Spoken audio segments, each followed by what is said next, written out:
Jayesh était originaire de Mumbai, en Inde, et cette histoire remonte à la saison des moussons de l'année 2019.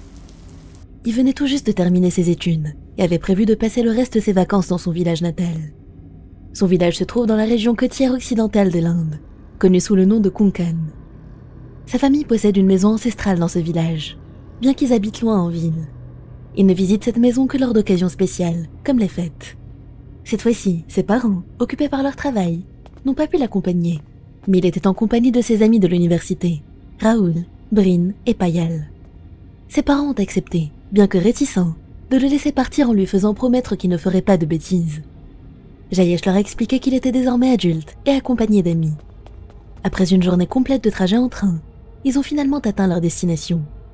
L'oncle Datta, qui était le gardien de la maison, est venu les chercher.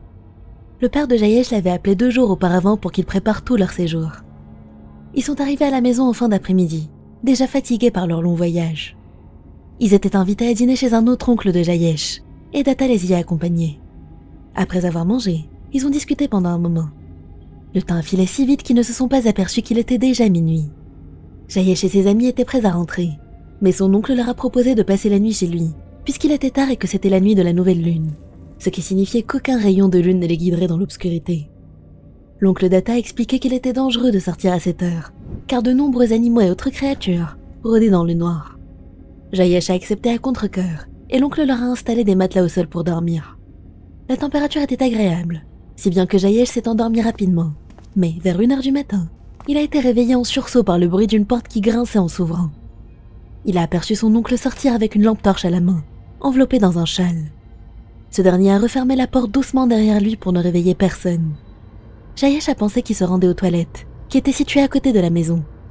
Il est resté éveillé, attendant le retour de son oncle. Une demi-heure plus tard, l'oncle n'était toujours pas rentré. Jayesh a senti que quelque chose clochait.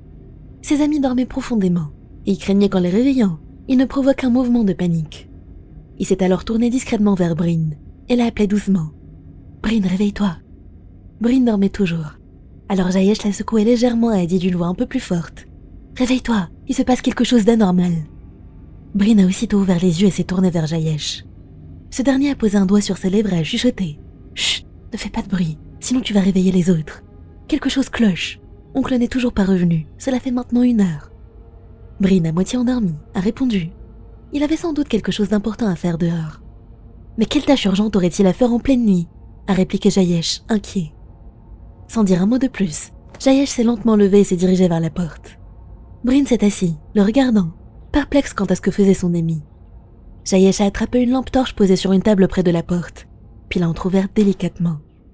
La porte a grincé sur ses vieux gonds, mais personne ne s'est réveillé. Jayesh est sorti, et bien qu'il portait un sweat à capuche, l'air extérieur était glacial et lui donnait des frissons. Il a allumé la lampe et a commencé à chercher son oncle. Il s'est dirigé vers les toilettes et a inspecté l'intérieur et l'extérieur, mais il n'a trouvé personne.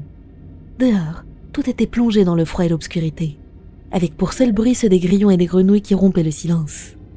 Après avoir fouillé autour de la maison sans succès, Jayesh a décidé de s'aventurer plus loin, bien que les environs soient remplis d'arbres et de buissons abritant des animaux sauvages potentiellement dangereux.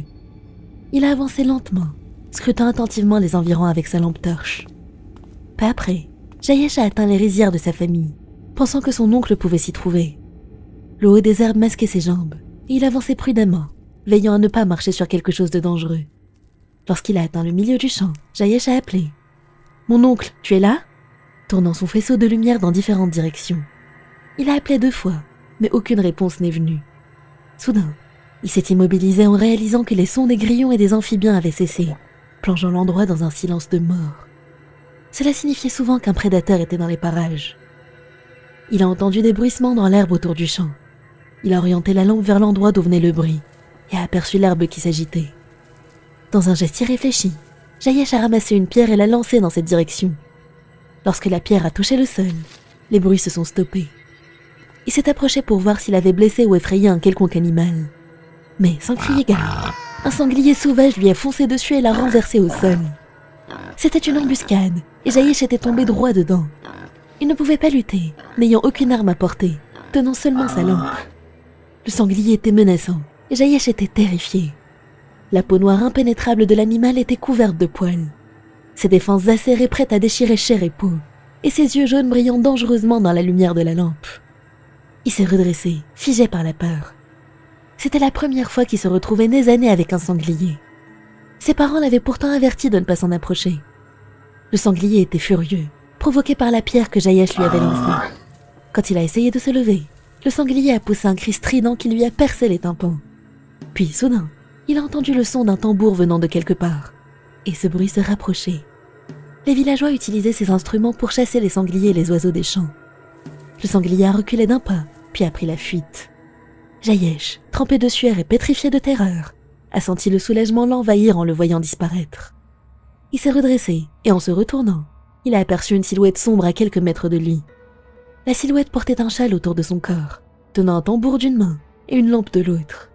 Jayesh a cru que c'était son oncle et a couru vers lui, mais il a ralenti en s'approchant. En y regardant de plus près, il a réalisé que ce n'était pas son oncle. « Qu'est-ce que je suis en train de voir ?» il a pensé.